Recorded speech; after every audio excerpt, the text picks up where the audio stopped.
Salut à toutes et à tous, là je vous présente un nouvel entraînement commenté un petit peu spécial, c'est ce que j'appelle les mini-trainings. Les mini-trainings c'est ce que je cale entre mes grosses séances, donc ce sont des mini-trainings car ça porte très bien son nom. Ils durent juste un quart d'heure, 20 minutes grand maximum. Et j'entraîne des groupes musculaires qui récupèrent très rapidement, à savoir le cou, les avant-bras et les mollets. Donc à chaque fois, ce que je fais, c'est des séries de 100 répétitions. 100 répétitions, donc là, ce qu'on a vu en premier exercice, c'est des neck extensions, donc j'utilise un harnais de tête. Je vais avoir, je crois, 5 ou 10 kg de poids sur le harnais.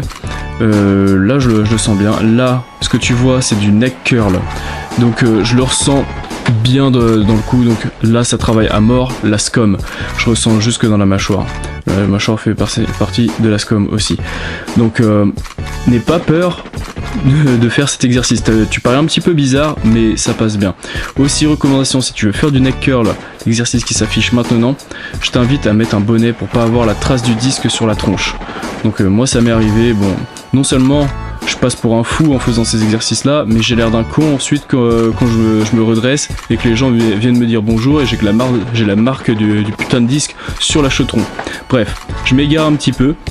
Là on passe sur du side neck. Le side neck, je déteste cet exercice, mais bon, faut le faire aussi. Et le pire, c'est qu'il y a un côté et aussi le deuxième à faire. Donc là, ouais, tu vois à ma tronche que c'est pas très agréable. Le cou, ça va. À bosser, ça va. Ce que je préfère encore, c'est les neck extensions. Donc juste sur les neck extensions, je reviens vite fait dessus. N'allez pas étendre complètement votre nuque. Donc vous revenez juste position neutre. C'est pour ça que je me mets un petit peu de manière inclinée. Voilà, là l'autre côté. Alors le cou, je vous invite vraiment à le travailler. Moi je travaille car si vous voulez, quand vous portez des vêtements, on voit pas forcément tout ce que vous avez développé en termes de muscles. Par exemple, si vous portez un manteau, ça se voit pas. Par contre, si vous portez un manteau, il y a de grandes chances qu'on voit votre cou. Et si vous avez un coup de buffle, ça fait stock direct. Donc moi je vous invite à le muscler. Si vous le faites pas, bah tant pis, hein. Moi je le fais en tout cas. Et là ensuite, là les avant-bras. Les avant-bras, donc la barre est chargée, franchement c'est une barre de pucelle. Je suis vraiment désolé, là je m'insulte moi-même en voyant cette barre, mais j'utilise les fat grips, et les fat grips ça te détruit les avant-bras. Vraiment, essaie à l'occasion, ça te les détruit. Franchement, ils étaient aussi durs comme de la pierre ensuite, une fois que j'avais terminé ma série de 100, parce que je fais juste 100 répétitions par petit groupe musculaire comme ceci. Et ça détruit à fond. Les avant-bras, c'est vrai que là je fais en supination, j'ai pas fait en pronation parce que sinon ça me détruit les poignets.